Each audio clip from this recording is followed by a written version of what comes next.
Can you believe we are halfway through 2025? Whew.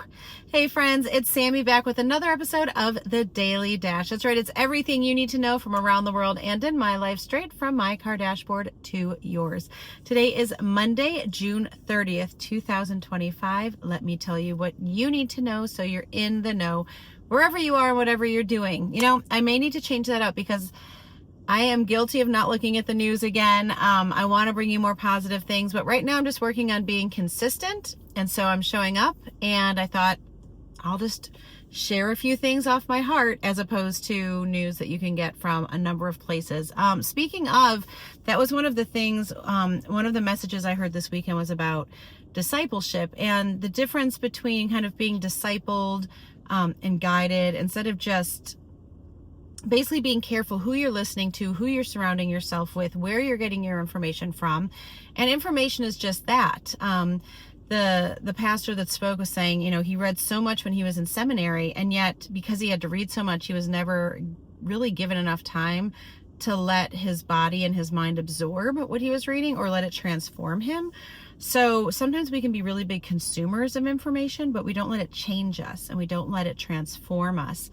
And so I thought that was interesting, besides just the regular, like, be careful how much news you're inputting, or be careful how much social media scrolling you're doing, or any of that. It's just taking stock in where you're spending your time, where you're spending your money, who your influences are, and then what change is coming about as a result of that. And speaking of transformation and change, it's crazy that we are literally halfway through the year as of today. Like, I'm already thinking the summer's almost gone, but the year is halfway done. And so I just thought it would be important as a milestone today to bring that to your attention if you weren't aware already, but to give you some time to think, not only what do I want to do as this month is ending and the new month is beginning, but almost like a halfway New Year's checkpoint of what have I accomplished?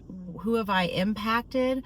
What do I hope to do? What have I done? Does that align with my values? Does that align with my goals? Have I poured into the people and organizations I want to pour into? Just all those things have been going around in my head, much less just I think it's like National Clean Your Disposal Day.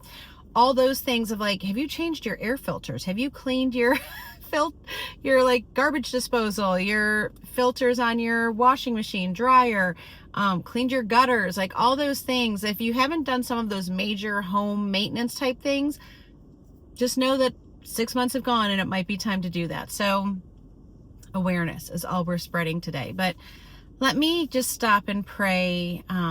Transformation. As I was talking, I'm working on, I shouldn't say I'm working on becoming a spiritual coach. I'm offering some spiritual coaching sessions. We'll put it that way.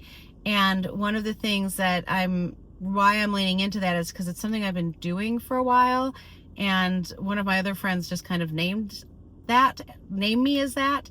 And it's really just a listening and reflecting and then being prayerful. But as much as there's preparation and prayer that goes into it, I also just try to really let the Holy Spirit lead. And transformation was the word that popped up as I was speaking today. So let's just pray about transformation. Lord, I just thank you for everyone that I get to speak to here. I'm reminded that I'm not in this little bubble, that I have friends, some that I love very dearly and some that I've never met yet, that connect with me here, that connect with you through my words, and are then able to more clearly hear what you want to say to them when they take the time to listen to this and listen to the words that you're giving me. So Lord, I just pray that you're speaking into that one person right now, that person that you're wanting to speak change to, person you're wanting to speak encouragement to, that person that may have been doubting themselves, that just needed they needed a little quick hit of, yes, you can do this. Yes, I'm thinking of you. Yes, I believe in you. Whoever that is right now, Lord, that this would be encouraging them to know that this is their moment. This is their sign. This is their encouragement to take that leap, to take that step. I told my son today, if it was easy, everyone would do it. Things don't have to be hard, or things don't have to be easy. They can be hard, but know that there's a calling in that. And so persevere, push through, and just know that even if the first half of the year hasn't gone the way you've wanted it to, today can be that change. Tomorrow can be that next step. It doesn't have to be the way that it was, but you can make an impact wherever you are and whatever you're doing today with whatever you have. Okay, friends. Whew, that's all I have to say. I hope you have a great day. Make sure you make it great, and do not wait to tell someone you love how you feel about them. Bye, friends.